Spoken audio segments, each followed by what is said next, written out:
Hey folks, Apple just released iOS 14 and today I'm going to teach you how to use my top 10 favorite new features. Coming up next on Tech Talk America.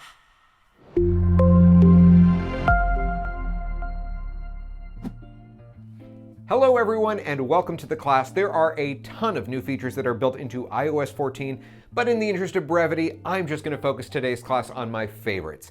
Now, most of these are for the iPhone, but there are a few that are specifically for the iPad. I encourage you to watch the whole video, and when you're done, let me know which of these features is your favorite down below in the comments section. Now, I'm not really putting these in any specific order, however, I am going to save my personal favorite for last. Today's video is sponsored by our friends at PowerPhotos. If your Mac's photo library has become cluttered with duplicates, you need to get PowerPhotos. Not only can you use this tool to remove duplicates, but you can also use it to merge multiple photo libraries together. Now, I have an entire class on how to use PowerPhotos. You'll find a link to that down below in the video description.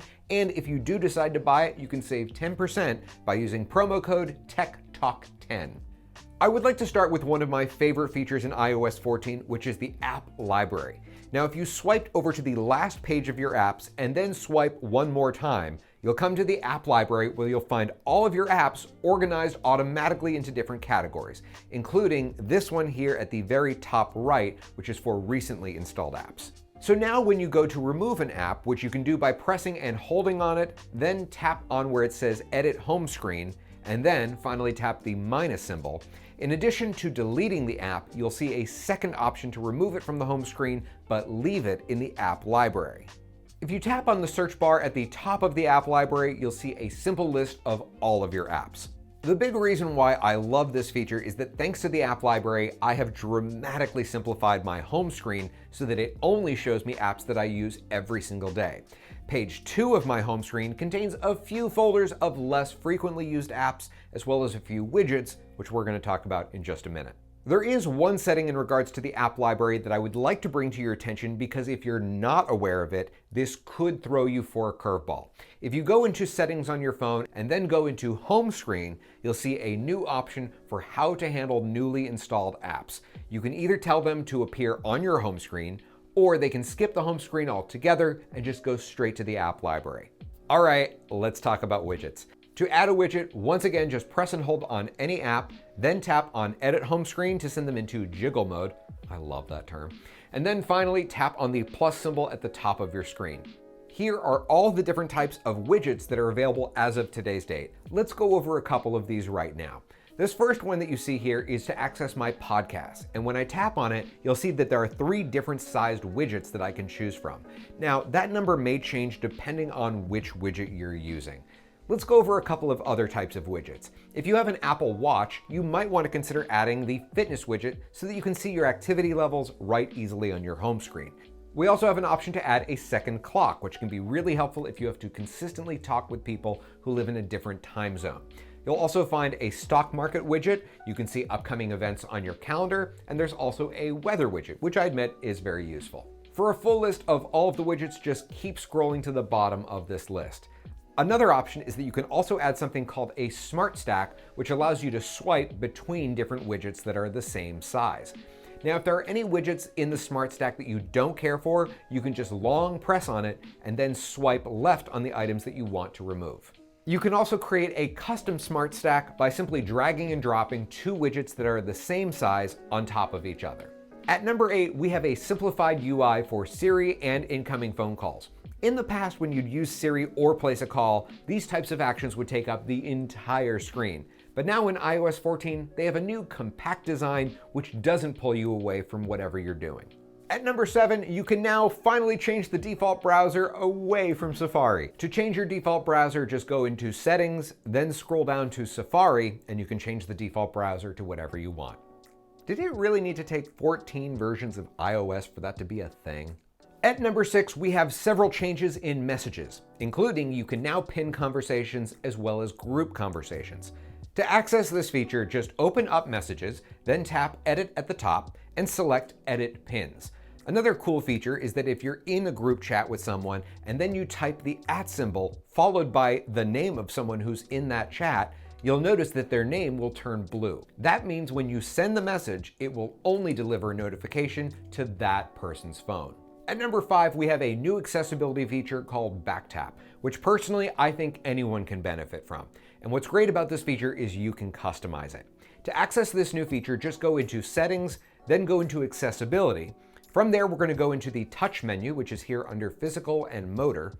Then scroll down to the very bottom of this next menu and select Backtap. The two options that we have to choose from are Double Tap and Triple Tap. So this means when I tap twice on the back of my iPhone, I can make it perform a custom action. Now in my case, I decided to make this go to the home screen. You can do the same thing, or you can choose something different.